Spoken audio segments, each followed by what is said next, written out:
الحمدللہ رب العالمین والصلاة والسلام علی سید الانبیاء والمرسلین اما بعد فاعوذ باللہ من الشیطان الرجیم بسم اللہ الرحمن الرحیم ولا تقولوا لمن يقتل في سبيل الله اموات بل احیاء ولکن لا تشعرون صدق اللہ العظیم۔ احباب دی وقار، سورہ بقرہ کی آیت نمبر 154 پڑھنے کی سعادت حاصل ہو رہی ہے۔ اس آیت مقدسہ میں خلاق ارض و سماوات نے شہید کے حوالے سے تذکرہ فرمایا کہ جو لوگ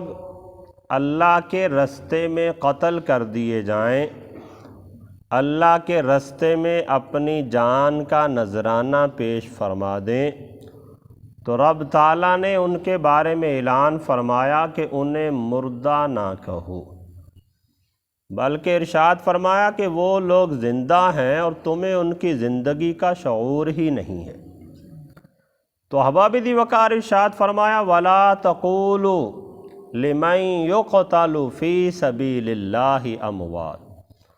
اور جو خدا کے رستے میں مارے جائیں انہیں مردہ نہ کہو، انہیں مردہ نہ کہو، بلکہ فرمایا بل احیاء ولکن لا تشعرون، بلکہ وہ زندہ ہیں، تمہیں ان کی زندگی کا شعور نہیں۔ ہم ظاہراً دیکھتے ہیں کہ کوئی بھی بندہ شہید ہو، اسے دفن کیا جاتا ہے، اس کی نماز جنازہ پڑھی جاتی ہے، اس کا ترکہ تقسیم ہو جاتا ہے، اس کی بیوی بیوہ ہو جاتی ہے، وہ عدت گزرنے کے بعد کسی دوسری جگہ پہ نکاح کر لیتی ہے، لیکن اس کے باوجود رب تعالیٰ نے شہید کی عظمت و شان کا اظہار کرتے ہوئے ارشاد فرمایا کہ انہیں مردہ نہ کہو، اگرچہ اس کی بیوی بیوہ ہو گئی، اس کا ترکہ تقسیم ہو گیا، اس کے بچے یتیم ہو گئے، آپ نے خود اپنے ہاتھوں اسے مٹی کے اندر دفنا دیا، لیکن پھر بھی فرمایا اسے مردہ نہیں کہنا۔ ارشاد فرمایا کہ ظاہراً تو تم نے تمام جو مردوں والے کام تھے اس کے ساتھ کر لیے، لیکن رب تعالیٰ نے فرمایا کہ اس نے چونکہ اپنی جان میری ذات کی خاطر قربان کی ہے، تو میں نے انہیں ایسی عظمت و شان والی زندگی عطا فرما دی ہے کہ تم میں سے کوئی بندہ ان کی زندگی کو سمجھ ہی نہیں سکتا، تمہارے اندر ان کی زندگی کو سمجھنے کا شعور ہی نہیں ہے۔ پھر احباب دی وقار یہاں پہ تو ارشاد فرمایا نا انہیں مردہ نہ کہو، اور آگے سورہ آل عمران کے اندر اس سے بھی بڑی بات رب تعالیٰ نے ارشاد فرمائی، آیت نمبر 129 کے اندر ارشاد فرمایا وَلَا تَحْسَبَنَّ الَّذِينَ قُتِلُوا فِي سَبِيلِ اللَّهِ أَمْوَاتًا، فرمایا کہ جو اللہ کے رستے میں قتل کر دیے گئے انہیں مردہ گمان بھی نہ کرو۔ یہ اس سے بھی بڑی بات ہے، پہلے تو تھا نا کہ انہیں مردہ نہ کہو، اب یہ فرمایا جا رہا ہے کہ جو اللہ کے رستے میں قتل کر دیے گئے ہیں، شہید کر دیے گئے ہیں، انہیں مردہ کہنا تو بڑی دور کی بات ہے، فرمایا انہیں مردہ گمان بھی نہ کرو، اپنے دل کے اندر یہ خیال بھی نہ لاؤ کہ وہ مردہ ہیں، بلکہ ایسی عظمت و شان والی زندگی ہے، فرمایا بل احیاء عند ربہم یرزقون، رب تعالیٰ نے فرمایا بلکہ وہ تو زندہ ہیں اور اپنے رب کی بارگاہ میں رزق دیے جاتے ہیں، انہیں اللہ رزق عطا فرماتا۔ تو احباب دی وقار، شہید کی بڑی عظمت و شان ہے، بڑا مقام و مرتبہ ہے، اس کے بارے میں بڑی تفاسیر کے اندر فقہائے کرام نے، مفسرین کرام نے بڑی لمبی چوڑی بحثیں کی ہیں۔ میں چند باتیں ان میں سے شہید کی عظمت و شان کے اظہار کی خاطر احباب کے گوش گزار کرتا ہوں۔ ان میں سے ایک بات یہ ہے کہ باقی لوگ جو بھی دنیا سے پردہ کر گئے وہ دنیا سے چلے جاتے ہیں، اللہ کی بارگاہ میں جنت کے اندر انہیں نعمتیں ملتی ہیں، لیکن ان سے پہلے میدان حشر کے اندر ان سے حساب و کتاب ہوتا ہے۔ قبر کے اندر اگر وہ نیکوکار ہو تو جنت کی کھڑکی کھول دی جاتی ہے، لیکن شہید کی عظمت و شان ایسی ہے، اس کے بارے میں بیان فرمایا کہ جیسے ہی وہ دنیا سے رحلت ہوتا ہے سیدھا رب تعالیٰ اسے جنت کے اندر مقام عطا فرماتا ہے۔ یہ شہید کی عظمت و شان ہے۔ پھر فرمایا کہ جو شہید ہے جب وہ جنت کے بالا خانوں میں ہوگا، جنت کی عظیم نعمتوں کے مزے لوٹ رہا ہوگا، جنت کے محلات باغات اس کی ملکیت کے اندر ہوں گے، تو رب تعالیٰ پوچھے گا اس شہید سے کہ اے میرے بندے، کیا تیری کوئی اور بھی خواہش ہے، کوئی اور بھی تجھے چاہیے؟ تو شہید اس وقت عرض کرے گا اے باری تعالیٰ، تیری جنت کے اندر سب کچھ ہی ہے، کسی چیز کی کمی نہیں ہے، لیکن شہید عرض کرے گا اے باری تعالیٰ، میں یہ چاہتا ہوں کہ مجھے دوبارہ زندگی دی جائے اور دوبارہ میں تیری راہ کے اندر میدان جنگ کے اندر جا کے شہید ہو جاؤں۔ فرمایا کہ جو لذت شہادت کے موقع پر تیرے دیدار کے اندر نصیب ہوئی تھی وہ لذت یہاں جنت کے اندر بھی موجود نہیں۔ یہ بڑی مقام و مرتبہ ہے، بڑی عظمت و شان ہے۔ بلکہ ہمارے نبی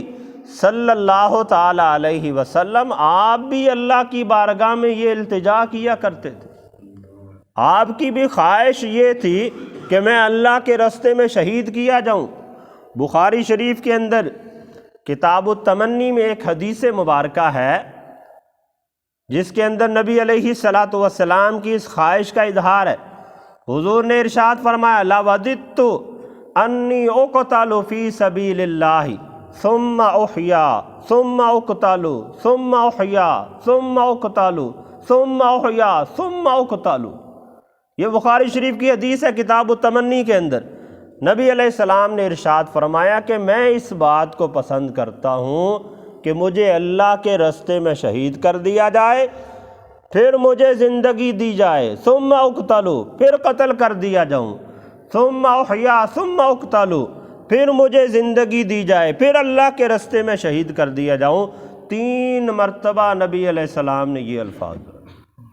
کہ مجھے پھر زندگی دی جائے، پھر میں اللہ کے راستے میں شہید کیا جاؤں۔ تو یہی تمنا شہید بھی جنت کے اندر کریں گے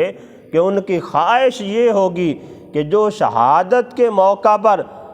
عظمت و شان ملی اور جو لذت اور سرور ملا وہ اتنا زیادہ ہوگا کہ شہید کو جنت کے اندر بھی وہ لذت نہیں آئے گی۔ وہ چاہے گا کہ دوبارہ میدان جنگ کے اندر جاؤں اور دوبارہ شہادت کے منصب پر فائز ہوں۔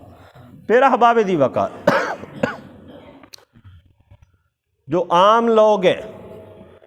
ان کے بارے میں کہا جاتا ہے کہ وہ زبان سے اللہ کی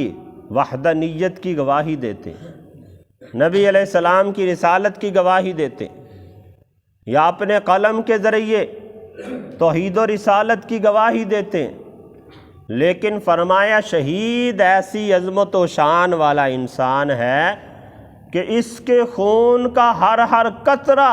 رب تعالیٰ کی توحید و رسالت کی گواہی دیتے ہوئے پڑھتا ہے لا الہ الا اللہ محمد الرسول۔ یہ شہید کی عظمت و شان ہے، مقام و مرتبہ ہے کہ شہید کے خون کا ہر قطرہ توحید و رسالت کی گواہی دیتا ہے۔ پھر فرمایا کہ جو بندہ شہید ہوتا ہے جیسے کسی سلطنت کا فوجی ہو، اس کا محافظ ہو، تو اگر وہ اپنی سلطنت کی حفاظت کی خاطر اپنی جان کا نذرانہ پیش کر دیتا ہے تو اس سلطنت کا جو سربراہ ہوتا ہے، سلطان اور بادشاہ ہوتا ہے، اس کی نظر میں اس بندے کا بڑا مقام ہوتا ہے، اس کو اس بندے پہ بڑا پیار آتا ہے کہ اس نے میری سلطنت کی حفاظت کی خاطر اپنی جان کا نذرانہ پیش کر دیا۔ وہ اسے انعامات سے نوازتا ہے،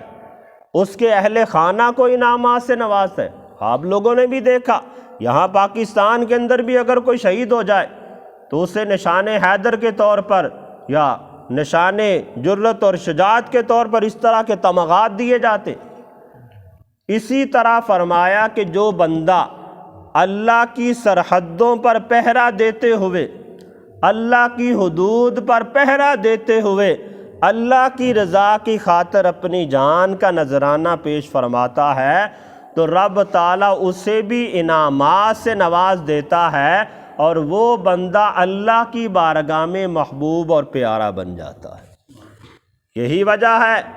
کہ یہ اعلان کیا گیا کہ جو بندہ شہید ہوگا اسے مراعات یہ ملیں گی کہ وہ اپنے خاندان کے 70 افراد کی شفاعت کر کے انہیں بھی ساتھ جنت میں لے جائے گا۔ اور جو بندہ شہید ہے اس کی یہ بھی عظمت و شان ہے کہ شہید اگر 1 رکعت نماز پڑھتا ہے، مجاہد جو اللہ کے راستے میں نکلا ہوا ہے، وہ جب 1 رکعت نماز پڑھتا ہے تو رب تعالیٰ اسے 500 رکعت کا ثواب عطا فرماتا ہے، اور اگر وہ 1 درہم اللہ کے راستے میں خرچ کرتا ہے تو رب تعالیٰ اسے 700 درہموں کے خرچ کرنے کا اجر و ثواب عطا فرماتا ہے۔ تو احباب دی وقار بہر کیف، شہادت ایسا منصب ہے کہ یہ جو بندہ اس منصب پر فائز ہو جاتا ہے، رب تعالیٰ اسے ایسی عظمت و شان والی زندگی عطا فرما دیتا ہے کہ جس کا کوئی عام بندہ شعور بھی نہیں کر سکتا، کسی بندے کے ذہن کے اندر خیال بھی نہیں آ سکتا کہ کیسی عظمت و شان والی اس کی زندگی ہے۔ اللہ تعالیٰ کی بارگاہ میں دعا ہے کہ اللہ تعالیٰ ہم میں سے بھی ہر کسی نے یقیناً دنیا سے جانا ہے تو رب تعالیٰ ہمیں بھی شہادت کی موت نصیب فرما۔